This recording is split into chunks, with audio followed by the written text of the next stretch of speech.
welcome to Back to Basics Weight Loss Surgery channel. My name is Janine and I am your Thursday vlogger, and this week we're talking about tools, the tools that we use during our weight loss surgery journey.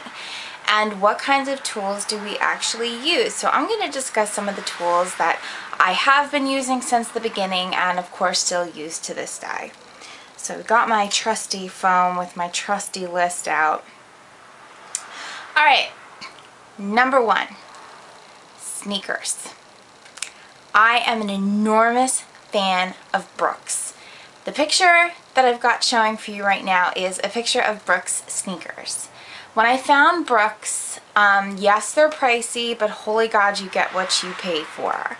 They're so supportive, they're so comfortable, they're roomy, they're easy to run in. I just love them to death, and once you go Brooks, you never go back. So I'm never buying another pair of sneakers, another brand of sneakers again, unless they're Brooks. Number two is the Nike Plus Sensor. Nike Plus Sensor, you can buy clips to clip them onto your shoelaces, and you buy an app for your phone, and it's like a GPS.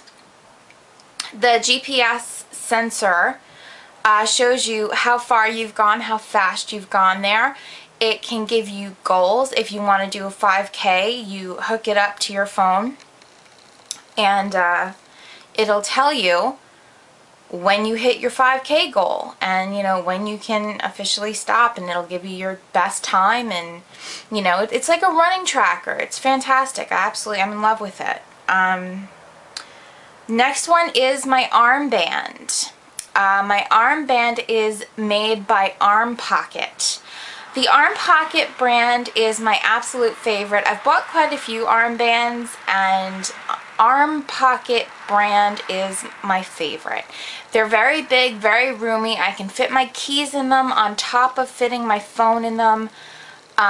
They don't slide around on my phone. They're very tight, Velcro-y, but they're comfortable at the same time.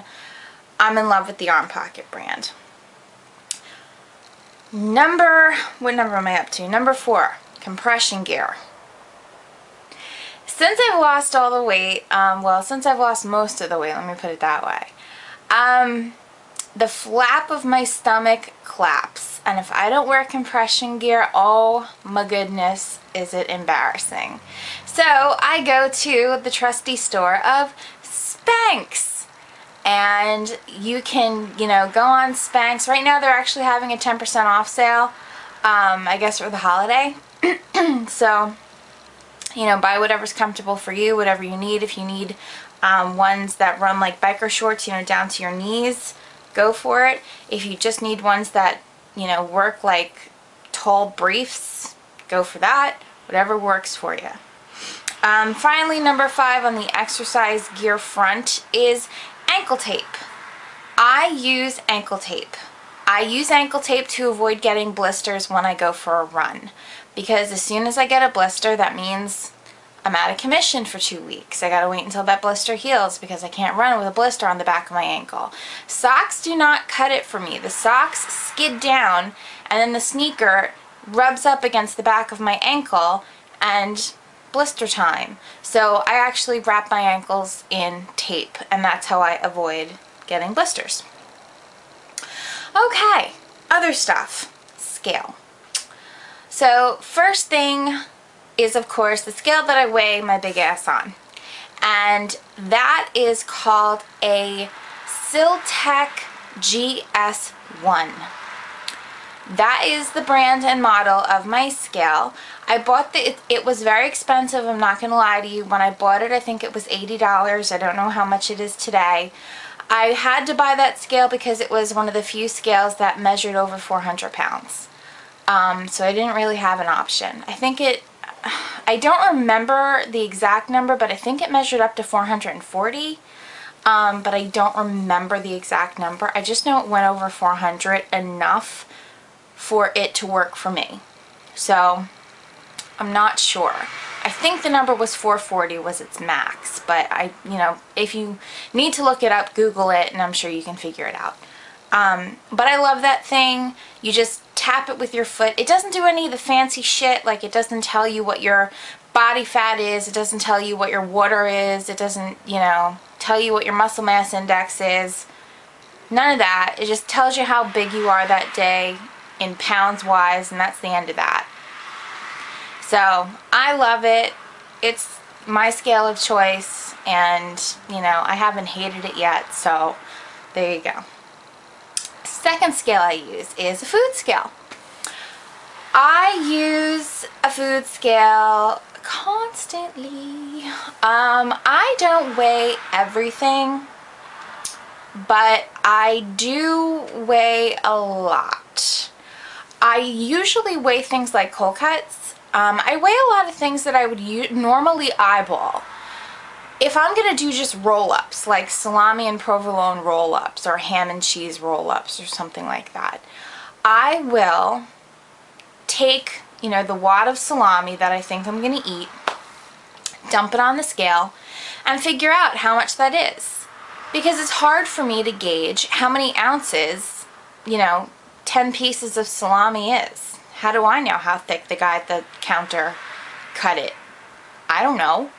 So I can't gauge. Things like that I use it for. I don't measure my meat anymore, but in the beginning I used to, because I needed to know how much protein I was getting a day.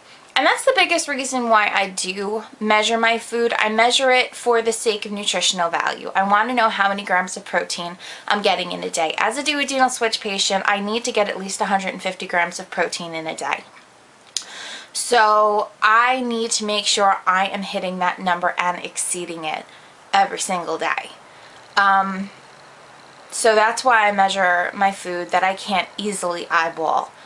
I also measure things like, God, cheese, of course. I'm not good at eyeballing cheese, like blocks of cheese. I'm not good at eyeballing that. And nuts, ounces of nuts. If I get like a big jar of cashews, for example, at like BJ's, which is like a Costco, if I get a gigantic jar of cashews at BJ's, I have no idea how much an ounce is, and the container says I can only eat an ounce.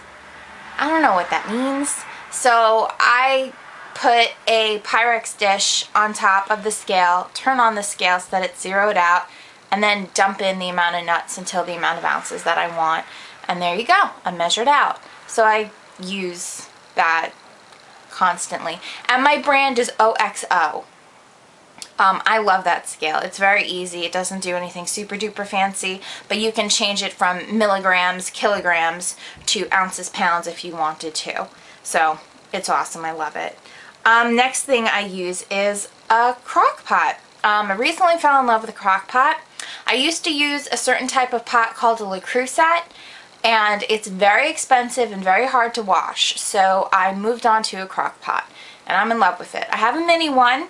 It's only 1.5 quarts, but I'm in love with it, and you can do so much with it, and it really, really helps with putting together dishes. Okay, sorry about that. I had a phone call. Okay, so yeah, crock pots are the way to go. Next, blender bottles. I make protein shakes just about every single day of my life, and I have both kinds. I have the old school ones, and I have the sports bottle version. I kind of like the sports bottle version a little bit better because I find that they have never leaked on me yet. The old school version maybe only leaked on me twice or 3 times. So, you know, but again, I use these every single day. Blender Bottle is the brand to go for. I love them, and they're amazing. Excuse me. Okay, plates. I use smaller, like salad-sized plates, and I use square plates. Now, I read something in, I don't remember what magazine it was in, but it was one of those Shape or Fitness or I don't know, one of them. And the article said that if you eat off a square plate as opposed to a round plate, you are more likely to eat less food. So I tried it. I don't know if it works or not, but it seems like it does, and I like having a square plate. So I use a smaller salad-sized square plate. Next, I use very, very large mugs. I use large mugs because tea and decaf coffee are pretty much freebies for me. They're like free treats, basically, and I like them the bigger the better. I like enormous mugs of tea. I use 2 tea bags in my tea mugs, and you know, we're talking like between 20 and 25 ounce tea mugs, so really big ones. Those are an absolute necessity for me. Last, we're going to talk about websites that I use. A website that I go to like religiously for recipes is called Your Lighter Side, and I'll put the link below as well, so you can just, you know, go down and click on it. And this website has a lot of low carb recipes. Now, because I'm a duodenal switch patient or whatever, most of my food has to be low carb, so I do a lot off of yourlighterside.com website for recipes. Another, it's not really a website, but it's a help, I guess, if you want to call it that. It's definitely a tool. On YouTube, there is a channel called Lean Secrets, and basically there's a website too called leansecrets.com, but leansecrets.com pretty much sells like a lean and clean eating program. I'm not interested in buying that, but so I really don't go on the website, but her videos on YouTube are fantastic, so check her out. Link will be below too. And finally, a website I use constantly is myfitnesspal.com. I use MyFitnessPal because I log all my food. I need to know how much protein I eat. I need to know my carb count for the day. I need to know if I can afford to have a cookie.